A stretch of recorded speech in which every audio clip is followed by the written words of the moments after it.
अनंत कोटि दंडवत सतगुरु देव को। अपना विषय पिछले रविवार चल रहा था। रविवार को पंचीकरण लिया जाता है। उसमें चल रहा था कि जो शरीर है इससे मैं आत्म सत्ता भिन्न हूँ। तो ये पुर्जे जो हैं ये माया का कार्य है। इन पुर्जों का, शरीरों का, जगत का कारण माया है। तो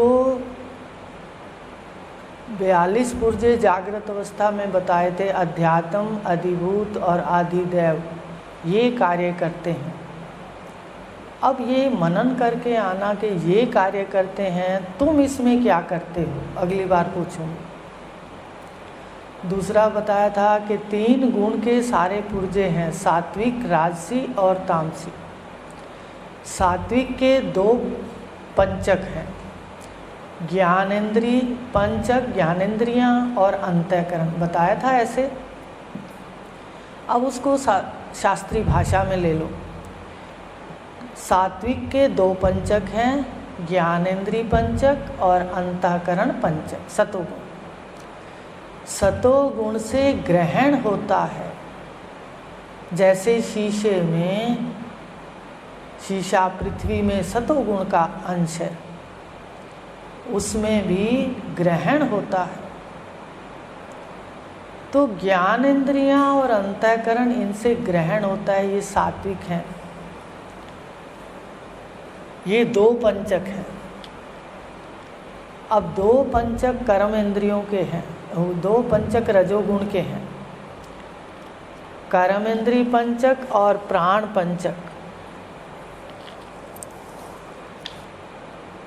ये क्रिया, रजोगुण का कार्य है क्रिया। तो ये प्राण भी सारा दिन क्रिया में रहते हैं और कर्म इंद्रियां भी क्रिया में हैं। दोनों पंचक क्रिया है, ये रजोगुण के हैं। तमोगुण के विषय पंचक है, शब्द, स्पर्श, रूप, रस और गंध। 5 महाभूत के तन मात्राएं 5 हैं, विषय पंचक, ये तमोगुण के हैं। 5 महाभूत तमोगुण के, उनके जो तन मात्राएं हैं वे भी तमोगुण की। तो आकृतियां भी बताई थी तमोगुण की, पर आकृतियों में, आकार में शब्द, स्पर्श, रूप, रस और गंध भरा हुआ है, बस 5 महाभूत। आकृति का अपना स्वतंत्र कोई अस्तित्व नहीं है। आपके शरीर का, स्त्री के आकार का, पुरुष के आकार का अपना कोई स्वतंत्र अस्तित्व नहीं है। सभी आकृतियों में तमोगुण का शब्द, स्पर्श, रूप, रस और गंध भरा है। तो तमोगुण का विषय पंचक, भूत पंचक से विषय पंचक। तो जो ये 5 पंचक हैं ये कार्य करते हैं। तुम केवल इसके दृष्टा हो, तुमने कुछ नहीं किया। इस सारे शरीर की क्रिया अपने आप हो रही है, लेकिन हम अज्ञान से हर क्रिया का कर्ता बनते हैं। तो गुरुदेव का सबसे पहले यही उपदेश होता है कि तू कर्ता नहीं है, तू सत्य चित आनंद आत्मा साक्षी कैवल्य निर्गुण है।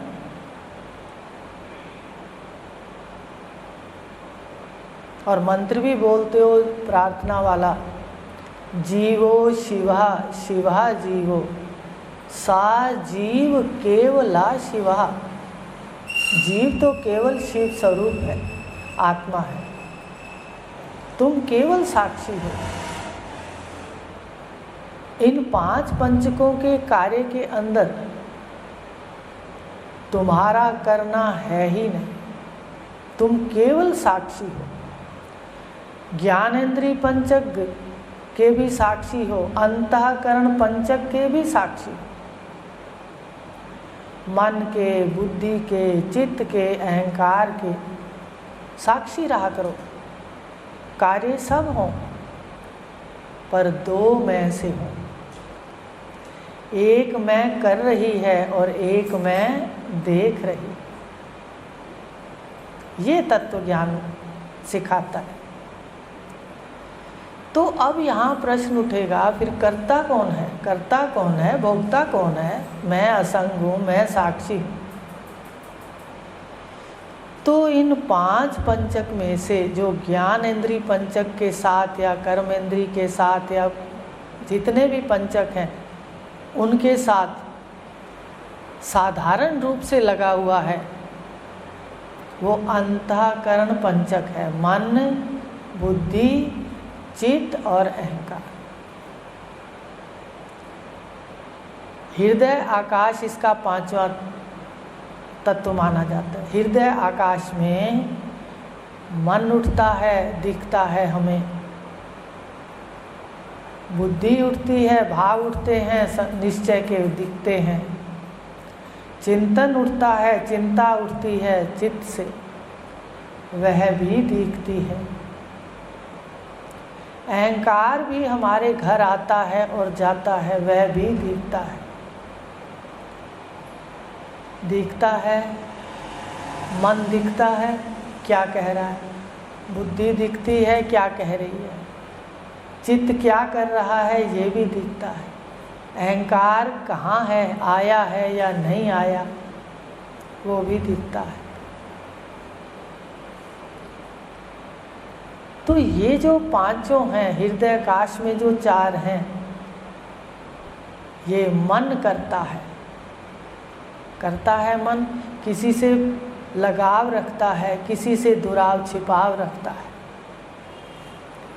देखा करो, मन करता है, तुम इसके दृष्टा हो। बुद्धि निश्चय करती है, बुद्धि बताती है, कोई राग द्वेष सामने रखती है, बुद्धि करता है। चित्त चिंतन करता है, चित्त चिंता करता है, वो करता बनता है। पर एक बात इसमें ध्यान देनी है, वो बताते हैं अभी कि ये तो जड़ हैं। आप कहोगे चित्त चिंतन करता है, आपने कहा मन जड़, बुद्धि जड़, चित्त अहंकार सब जड़ हैं, तू साक्षी है। तो पहले ये सुन लो कि मन के द्वारा कर्तापन है, मन करता है, बुद्धि करता है। और भोक्ता कौन है? भोक्ता भी मन है, याद रखना। अगर कोई शरीर के अंदर विकार है या कोई दर्द है तो डॉक्टर आता है, एक इंजेक्शन लगाता है और मन को सुला देता है, अंतःकरण को सुला देता है। तो बताइए कहाँ दुख है? जिसको अंतःकरण सो गया उसकी डॉक्टर लोग चीर फाड़ भी शरीर की कर दें तो भी उसको पता नहीं। करता भी मन, भोगता भी मन, करता भी बुद्धि, भोगता भी बुद्धि, करता भी चित्त, भोगता भी चित्त, करता भी अहंकार। अहंकार तो किसी से प्रेम कर ही नहीं सकता अहंकारी व्यक्ति। ध्यान रखना, अपनी डायरियों में लिख लो। अगर अहंकार राक्षस आए, भगवान ने कहा ये अधासी महापापी, इसे तू शत्रु जान ले। जान ले ये शत्रु है। जीव का बेड़ा गर्क यही तो करता है। अहंकार हर जगह रहता है। माने मैं शरीर हूँ, एक हल्का सा शरीर के विपरीत गए नहीं कि सारी वृत्तियाँ सामने आ जाती हैं। इसका निरीक्षण करना। अहंकार ही गलत सही करता है और अहंकार ही भोगता है। ध्यान रखना, अहंकारी व्यक्ति कभी किसी से प्रेम नहीं कर सकता। तो अपने अंतःकरण का निरीक्षण करेंगे, दूसरे को थोड़ी देखेंगे। लेकिन एक रहस्य है कि ये जो पुर्जे हैं ये आभास सहित हैं, चेतन सहित हैं। अब ध्यान से सुनो कि हृदय आकाश भी चेतन सहित है ना। चेतन से माया प्रगति, मान लो सागर से लहर प्रगटती है, पानी से बुदबुदे प्रगटते हैं, तो पानी तो है। ब्रह्म से सृष्टि हुई तो सारी क्या होगी? आकार सहित, संकल्प सहित ब्रह्म ही तो है। आपको पिछली बार सूत्र बताया था, सुना होगा कि ये सृष्टि ब्रह्म की स्फुरणा है और ईश्वर का ख्याल है।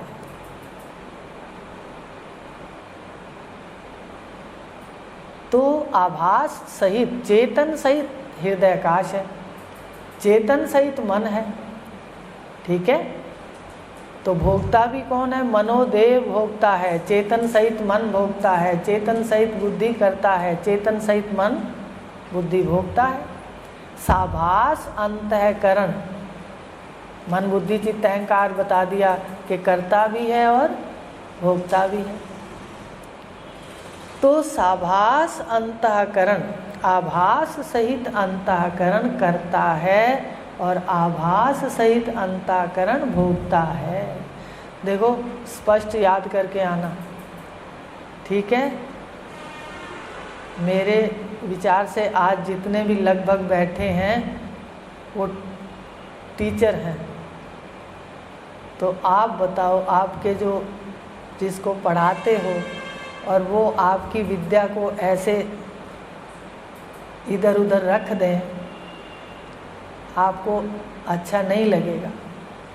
इसलिए मुझे भी आपके उद्धार के लिए और आपके जीवन के क्षणों को देखते हुए अच्छा नहीं लगता। मेरा मन कहता है याद करो, याद तो करना पड़ेगा, ठीक है। एक एक परिभाषा धीरे धीरे धीरे धीरे याद करो चलते फिरते। अच्छा, साभास अंतःकरण कहा था, केवल अंतःकरण तो जड़ बताया है, ये बात है नहीं। आपके हाथ कब चलते हैं? मन से चलते हैं, पर मन कब चलता है? साभास अंतःकरण सहित ये इंद्रियां चलती हैं, याद रखना। तो कर्ता भोक्ता कौन से पंचक में हुआ? इन जितने भी पंचक हैं, 5 बताए हैं, अभी फिर से लेते हैं। जो सतोगुणी पंचक है, अंतःकरण पंचक, वो कर्ता भोक्ता है, ठीक है। और ज्ञानेंद्रियां पंचक क्या है? इस घर के दरवाजे हैं, याद करके आना। पिछली बार गेट हैं, दरवाजे हैं। आप बाहर कहाँ से निकलते हो? रात को गेट बंद करके अंदर चले जाते हो, आज देखना निद्रा में। बिल्कुल मन बुद्धि के पीछे, मन के जो स्वप्न हैं, संस्कार हैं, उनको भी देखते हुए और आगे चले जाते, अपने कारण शून्य में लीन हो जाते। ये जीव, ये मैं, दूसरी मैं तो साक्षी है, वो तो सदा है। तो कर्ता भोक्ता कौन सा है? 5 इसलिए बताएं आज आपको कि ये जो 5 हैं, इनमें ये कर्ता, अंतःकरण पंचक कर्ता भोक्ता, ज्ञानेंद्रिय पंचक दरवाजे गेट हैं। कोई भी प्रत्यक्ष ज्ञान होता है तो जीव इन गेटों के द्वारा, इन दरवाज़ों के द्वारा बाहर जाता है। पर जाता कैसे है? कहते प्राण पे चढ़ के जाता है। प्राण ना हो तो? हाँ जी, अगर प्राण नहीं है तो देखो जीव अंदर चला जाता है तो फिर वापस नहीं आता। प्राण इसकी गाड़ियाँ हैं, कार कहते हो या वाहन कहते हो, कोई भी कहते हो, रेलगाड़ी कहते हो। इस प्राण पे चढ़कर अंतःकरण वाला ये जो कर्ता भोक्ता जीव है, ये प्राण पे चढ़कर आँखों के द्वारा बाहर जाता है। 3 पंचक हो गए, अंतःकरण पंचक, कर्ता भोक्ता, साभास ज्ञानेंद्रियां द्वार हैं, ज्ञानेंद्रियां इसके द्वार हैं, प्राण इसके वाहन है, या आप कह दो कोई कार है, गाड़ी है, कुछ भी कह दो। जाता कहाँ है ये भी बताते हैं। और विषय इसके भोग के देश है। ये ज्ञानेंद्रियां जब के माध्यम से जाता है तो विषय शब्द स्पर्श रूप रस गंध जो विषय पंचक है वो इसके भोग हैं। समझ आ रही बात? ये अंतःकरण वाला जीव, अंतःकरण मन बुद्धि जितने भी जाते हैं मनोदेव, उसको संज्ञा है। तो यही कर्ता भोक्ता है, मन बुद्धि चित्त अहंकार। जाने के मार्ग कौन से हैं? इंद्रियां, ज्ञान इंद्रियां। चढ़ के किस पे जाते हैं? मन हो चाहे बुद्धि हो चाहे चित्त हो चाहे अहंकार हो, ये प्राणों पर। और जाते कहाँ हैं? विषय देश में। ये जो शब्द स्पर्श रूप रस गंध विषय हैं, इनमें जाते हैं भोग के लिए। मन बुद्धि चित्त अहंकार भोग के लिए जाते हैं, प्राणों पे चढ़ के जाते हैं, ज्ञान इंद्रियों से निकल के जाते हैं। पर कर्म इंद्रियों सेवक हैं, इनसे सेवा कराते हैं, जा वो ले आओ। जितने भी भोग हैं वो इंद्रियां भी, कर्म इंद्रियां भी साथ लगती हैं।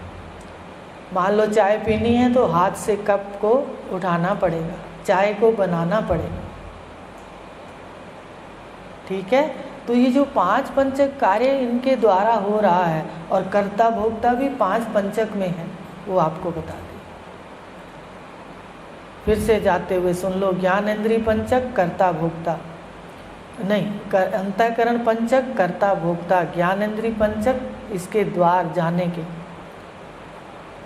और प्राण इसके वाहन, विषय इसके भोग। देश भी कहते हैं विषय देश में गया। आँख कौन से देश में जाती है? रूप देश में, दूसरे में नहीं जाती। कान कौन से कान से कौन से देश में जाते हैं? शब्द।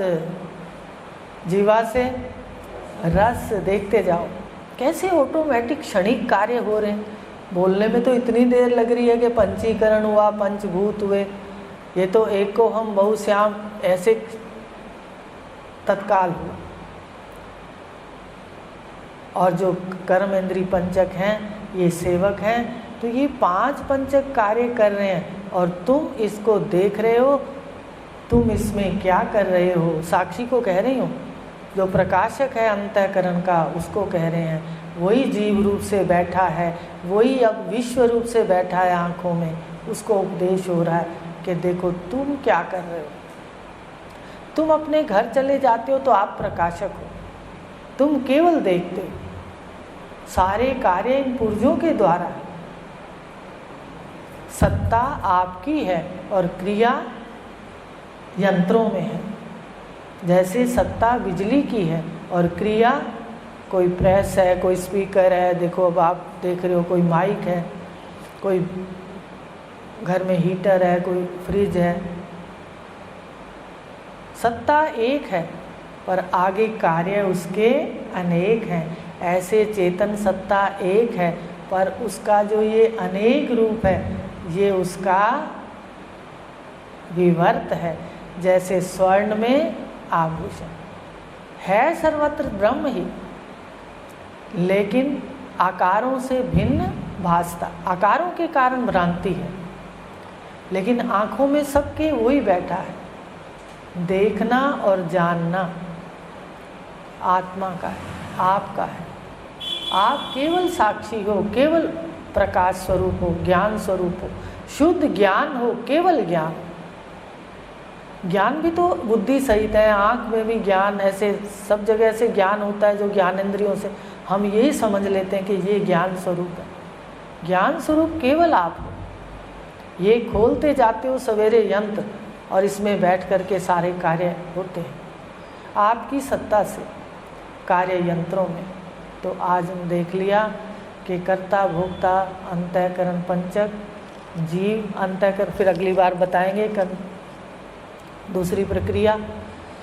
तो आज एक नई प्रक्रिया बता दी।